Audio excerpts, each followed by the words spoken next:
Bonjour à tous les deux. Bonjour. Et merci de venir sur le plateau de Bordeaux TV. Merci à vous. Ça nous fait un immense plaisir de vous recevoir. Donc Ideal Group, alors déjà, qu'est-ce que c'est que cette entreprise ici sur la région de Bordeaux, entreprise innovante bien évidemment. Alors je vais commencer par vous, Édouard.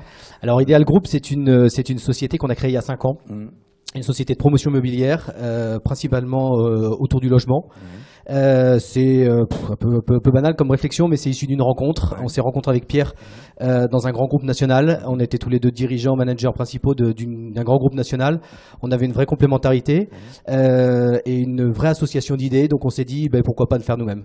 Je trouve ça vraiment intéressant de vous rencontrer, d'échanger avec vous, parce que vous avez justement une originalité dont vous allez nous parler, justement Pierre, dans votre entreprise. Qu'est-ce qui fait sa particularité? Alors aujourd'hui, quand on a créé la société, quand on a commencé il y a 5 ans avec Édouard, on était des promoteurs qui travaillaient de façon tout à fait artisanale et indépendante. Et de suite, on a mis le client au sein de notre réflexion.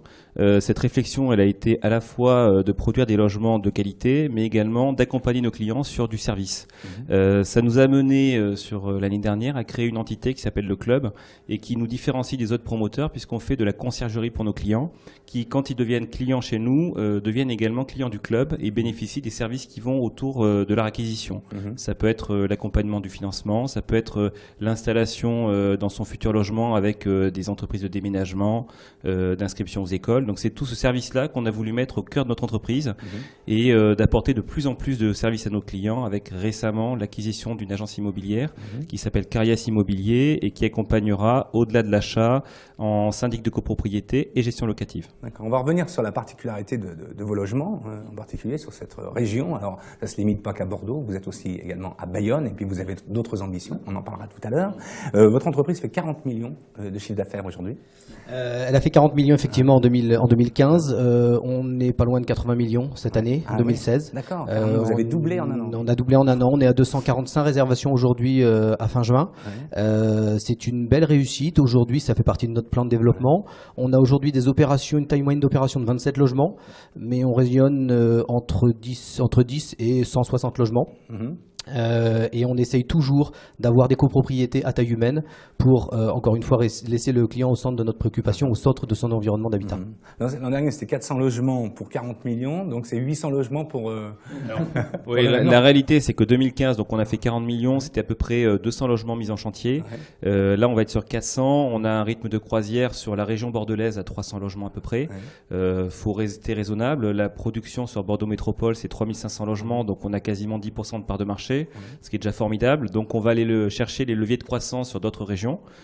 Pays Basque, c'est un des leviers. Peut-être demain La Rochelle ou Nantes sont des secteurs à fort dynamisme et sur lesquels on appliquera un peu la même méthodologie, c'est-à-dire chercher des opérations à taille humaine, chercher de la qualité sur les opérations. Et donc on n'est pas forcément limité sur le nombre de logements, mais par contre on est vraiment focus sur la qualité des logements et les tailles des opérations, pas faire des trop grosses opérations. Pour créer une entreprise comme celle-ci, avec tous les mastodontes qu'il y a sur la place, il faut quand même avoir un sacré toupet. Qu'est-ce qui vous a montré qu'il y avait cette place pour vous? On a vraiment axé le démarrage et le lancement de cette activité autour d'opérations à taille humaine. On s'est dit, le client, dans quel type d'opération il souhaite habiter, quel type d'opération on sait aborder et surtout dans quelle taille d'opération on saura accompagner ce client-là. Donc on a vraiment axé tout notre développement et notre réflexion autour de ces 3 thèmes. Ces 3 thèmes, après, on les a développés sur des opérations diverses, sur Bordeaux Métropole, Bordeaux, toutes les communes autour. Et on cherche aujourd'hui à continuer à axer notre développement autour de ces 3 thèmes, forcément. Vous avez 35 et 38 ans. Est-ce que aussi c'est un nouveau concept pour les nouvelles générations que vous apportez? Alors oui, c'est la différence, effectivement, quand on vient de grands groupes comme nous, c'est d'apporter autre chose. Apporter autre chose, c'est d'apporter pas que la fabrication du logement, c'est comme on le disait aussi du service, mais c'est aussi dans la conception des logements, être beaucoup plus attentif aux attentes. On a eu un prix, comme vous le disiez tout à l'heure, sur la pyramide d'or, qui est un prix intéressant, où on a travaillé sur de la modularité.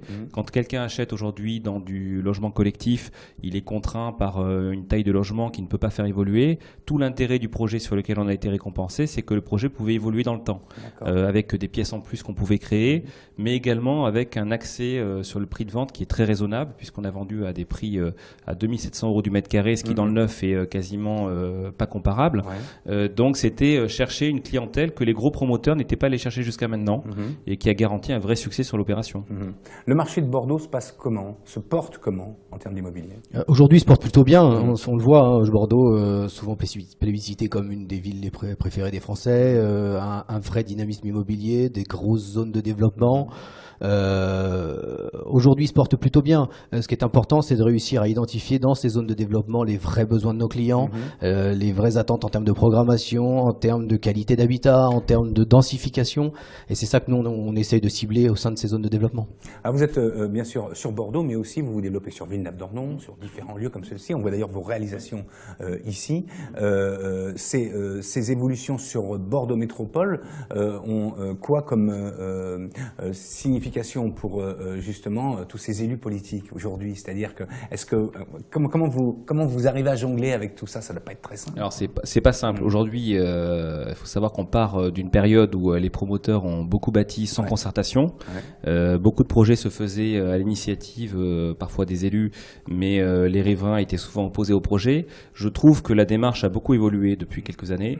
Depuis que nous-mêmes on a créé depuis 2011, on se rend compte qu'il y a beaucoup plus de concertation, qu'il y a beaucoup plus de réunions publiques préalables au dépôt du permis, et donc on a beaucoup moins de difficultés, contrairement à ce qu'on pourrait penser, avec des recours des riverains. Nos projets sont bien accueillis par les riverains. Souvent, on les fait en concertation avec eux, ce qui permet d'anticiper les éventuels risques. Et de ce fait-là, on a un développement très régulier avec les opérateurs et avec les collectivités avec qui on a déjà travaillé. Vous parliez de Villeneuve, Bègles, sont deux territoires sur lesquels on a réalisé, même Bordeaux, sont des territoires où on a réalisé sur chacune plus de 5 opérations. Donc on a développé peut-être 300 logements sur chacune des opérations. Il y a une confiance qui s'installe. Il y a une vraie confiance parce qu'il y a un discours qui est fait au début. Les opérations, une opération d'immobilier, c'est très long. Entre le début et la fin, il peut se passer 3 ans ou 4 ans. Et on se rend compte qu'aujourd'hui, on a une fidélité, nous, entre les engagements pris au départ et l'aboutissement qui se passe 3 ou 4 ans après jusqu'à la livraison des clients. Et ça, c'est très long. Et souvent, l'insatisfaction, elle se fait à la fin quand les gens sont livrés et qui n'ont pas la qualité qu'ils attendaient. Nous, on est plébiscité parce qu'on revient sur les territoires où on est déjà intervenu. Au niveau maintenant donc de ces particularités de vos créations, puisqu'on parle là de création, qu'est-ce qui peut vous différencier des autres vraiment concrètement, qu'on pourrait annoncer comme ça, qui fait que dire tiens, ils sont particuliers pour ça? Alors déjà, c'est jamais la même écriture architecturale. On a quasiment que des architectes différents, si je dis pas de bêtises. On a quelques opérations sur lesquelles les architectes se répètent, mais sinon ce sont que des architectes différents. Donc ils apportent une vraie patte. Et nous, ce qui nous intéresse, c'est quand on a identifié un terrain, c'est qu'on arrive à écrire une histoire sur ce terrain-là. Un emplacement, une architecture qui est implantée sur un terrain, il faut que ça puisse évidemment plaire aux clients, mais que ça puisse aussi évoluer dans le temps. Ce qui aussi nous intéresse, c'est de pouvoir apporter de la modularité de programmation à l'intérieur de ces opérations. Ça peut être effectivement une différence des logements, ça peut être aussi des commerces, ça peut être aussi quelque chose qu'on fait très, très régulièrement sur nos opérations, ce sont des MAM, des maisons d'assistantes maternelles, et qui en fait, au sein de nos programmes, déjà apportent une valeur commerciale et surtout apportent un service complémentaire à nos clients parce qu'ils ont la possibilité de faire garder leurs enfants directement au pied d'immeuble. Eh bien, bravo. Alors, vous avez 32 collaborateurs. C'est quoi les progressions d'embauche pour les années à venir? Alors c'est 2 métiers différents vraiment qu'il faut distinguer. C'est la promotion immobilière d'un côté, qui est un métier où on est surtout tourné sur le suivi des chantiers, donc on va progresser, mais cette activité-là aujourd'hui représente 16 collaborateurs.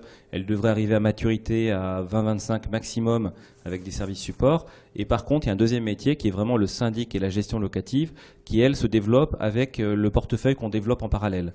On produit du logement, on fabrique naturellement de la gestion locative et du syndic. Donc, à l'avenir, c'est forcément la branche qui va le plus se développer. Aujourd'hui, c'est 16 collaborateurs, mais peut-être que dans 2 ou 3 ans, ça pourra représenter 30 ou 40 collaborateurs, parce que ce métier-là nécessite quand même de la présence physique, contrairement à la promotion, où là, c'est plus de la gestion de projet, et finalement, on arrive à gérer avec un effectif de 20-25. Donc, la taille de boîte que nous, on envisage aujourd'hui, c'est une société qui devrait représenter à terme, en maturité, 50 ou 60 collaborateurs, ce qui est déjà formidable, parce que quand on a créé la boîte il y a 5 ans, on n'imaginait pas du tout ce développement-là, et qu'aujourd'hui, on est très heureux parce qu'on arrive à travailler sur des vrais experts par métier qui nous permet d'assurer le développement de façon sereine. Et on a des managers qui nous suivent. On est avec Édouard au quotidien au développement sur les autres nouveaux métiers. Mais par contre, ça nous permet de laisser toute confiance sur le terrain pour développer l'activité dans le quotidien. Merci beaucoup. Merci à vous. Et on vous souhaite plein de succès. ici à Bordeaux et au niveau national, peut-être international. Et juste une petite question comme ça, qu'est-ce que vous pensez de la sortie de l'Angleterre de l'euro ? Pour nous, zéro impact parce qu'on travaille beaucoup avec des clients particuliers qui achètent localement et surtout qui sont fiscalisés en France. Ouais. Donc nous, on n'a pas d'impact. Ça va peut-être nous freiner dans notre développement sur la Grande-Bretagne.